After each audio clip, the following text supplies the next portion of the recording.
Congratulations to the families and friends and to my fellow members of the history graduating class of 2021.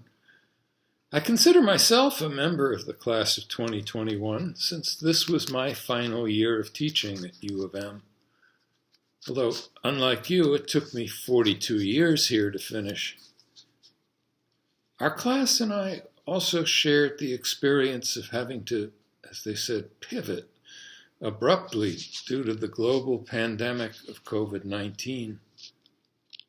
My teaching and research focus on the history of disease, but teaching about the history of epidemics in the midst of an actual pandemic was an unprecedented experience. Issues long familiar to me as remote past abstractions suddenly became part of our current reality in ways that led me to re-examine the relation between past and present in general, to use the current pandemic to reflect on the broader role of the present in history. When I became a history major in 1966, I was taught to exclude the present from history. In a peer review here in Michigan in 1982, a senior colleague warned me to cut the references to the present from my book manuscript, or I'd never get tenure here. Any mixing of past and present ran the risk of anachronistic presentism. This division was partly a reaction against earlier claims that history offered explicit lessons, that those who failed to learn those lessons were doomed to repeat them. Those of you who've taken our course History 102, History of the Present, may not realize how new such a course was only a decade ago. Connecting the current pandemic to the past begins with making comparisons that include both similarities and differences. The similarities include overflowing hospitals and cemeteries, patients dying alone in isolation, deaths caused by social disruption and by social disparities that rivaled the mortality caused by the virus itself. COVID-19 also revived controversies familiar from many past epidemics. Our debates over closing public places, over requiring masks and vaccinations, echo prior conflicts between government institutions and individual autonomy. These debates go back to the creation of health boards and quarantines that expanded government powers during the Black Death of the 1340s and in the cholera pandemics of the 19th century. COVID-19 was caused by a new virus, but it provided a reminder that new diseases are not new. New diseases have been part of human history for millennia. Other aspects of this pandemic do seem new. Modern genetics produced new diagnostic tests and new methods of making vaccines that would have been unimaginable a decade ago. New social media spread information and disinformation with unprecedented speed and intensity.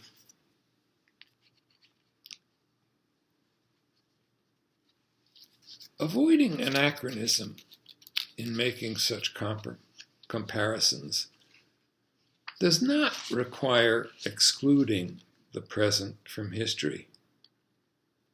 Rather, comparing past and present pandemics illustrates the need to distinguish two different goals. First, trying to explain the past in modern terms. And second, trying to suspend modern views to recreate the experiences and perspectives of the past participants. Historians may want to know what it was like to live in a world that believed witchcraft could cause plagues. But historians also may want to know how modern science explains such plagues. Using modern ideas to explain the past is not in itself anachronistic, but it is essential that historians distinguish when we are trying to recreate past perspectives and when we are trying to explain the past in modern terms. The fallacy of anachronism is the failure to separate these two different goals.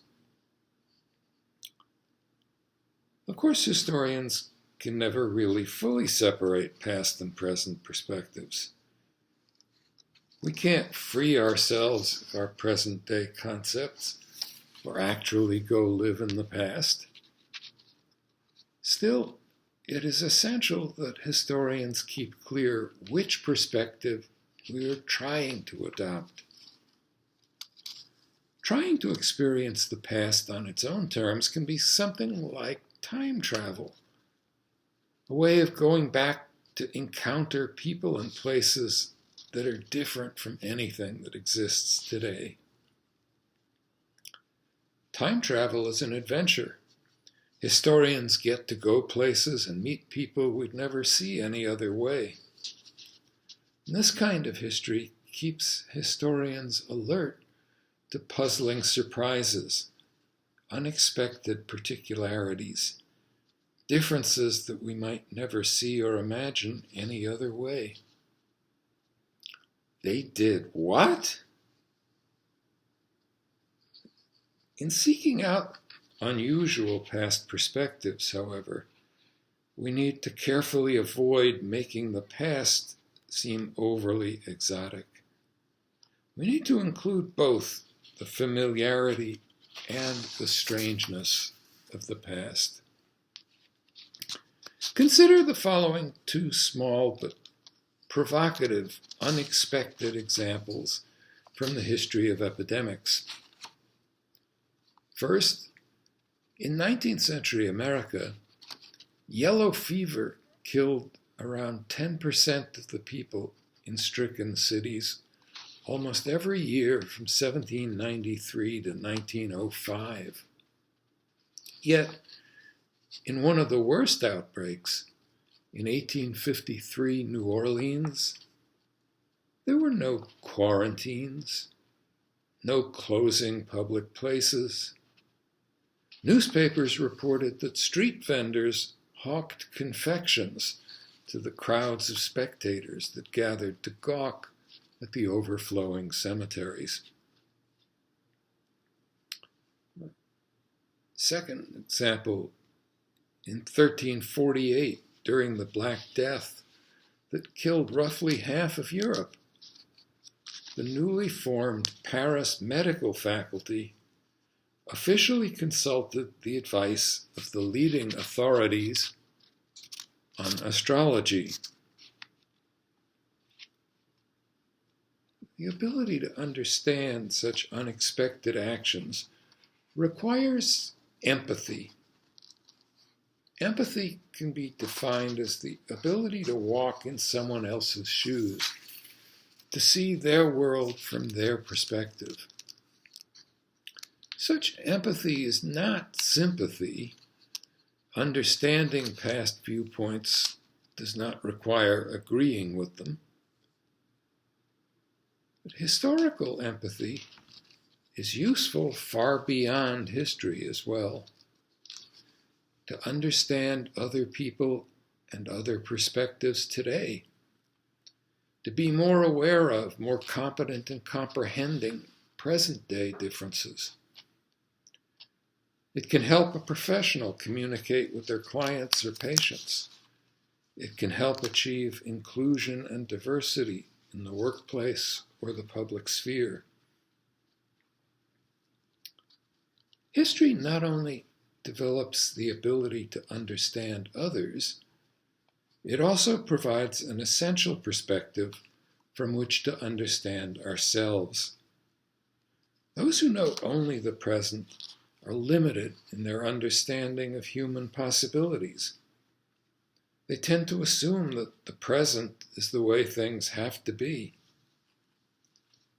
History helps see that the present is not necessarily inevitable, fixed, permanent. Finding that the past was different reveals the possibility that the present might turn out differently as well. History also provides an outside vantage point that highlights parts of the present we would otherwise overlook because we would take them for granted. Trying to understand the present without knowing the past is like what the writer David Foster Wallace once described as trying to explain water to a fish. That which is everywhere is nowhere. The most important things can be invisible if they are commonplace and omnipresent. For example, viewed from the perspective of modern medicine, the concept of disease can appear universal, timeless, objective, unchanging. However, the history of disease reveals constant change, not only due to increasing scientific knowledge, but due to changing social and cultural values as well.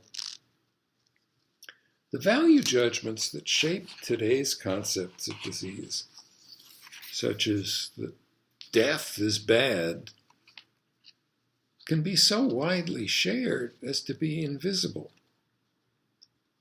But finding examples of past cultures that didn't share those values can make visible how central such omnipresent values are in present-day medicine. The past does not provide specific predictions or prescriptions for current problems, but your history education does provide you with specific tools and methods that help understand both the past and the present. First, it shows the importance of distinguishing between trying to reconstruct past perspectives and trying to explain the past using present-day perspectives. Second, historical awareness of the variety of possibilities that have existed reveals the potential changeability of the present. Third, historical empathy provides you with a tool for understanding others, past and present.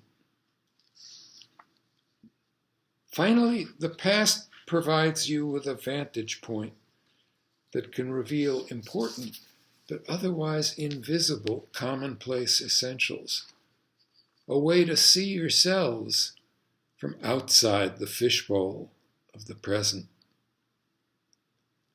Best wishes and congratulations to you all.